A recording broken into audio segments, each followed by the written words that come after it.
Friends, if your focus is disturbed, this story will show you how to get it back. Watch till the end for a lesson you'll never forget. Once upon a time, in a village, there lived a boy.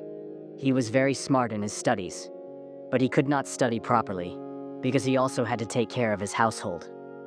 Every day, he would go to his fields, work there all day, and in the evening, he would come back home and study a little.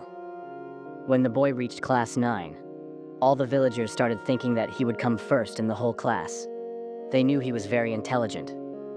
When the exams came, the boy gave his papers, but when the results came, he failed in one subject for some reason. When the villagers found out, they started making fun of him and giving him taunts. Whenever he went from his house to the fields, the people on the way would taunt him. The boy became very upset by these taunts. One day he told his teacher, "Sir, whenever I go from my house to the fields, everyone I meet on the way taunts me." The teacher told him, "Do one thing. Take a big pot, fill it to the top with milk, and when you walk through that path, do not let even a single drop fall." One day, the boy did exactly that. He carried the pot of milk and walked very carefully. His focus was so much on the pot that he did not hear people's voices at all. He was so careful that not even a single drop of milk fell.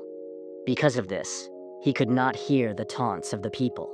From this story, we learn that you should focus so much on your work that nothing else affects you. People's voices, people's taunts should not reach you.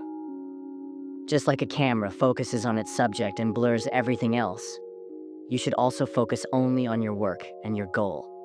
Everything else will become blurred on its own. If you want more people to hear this story, like this video so that YouTube can show it to more people. If you like the story, subscribe to our channel.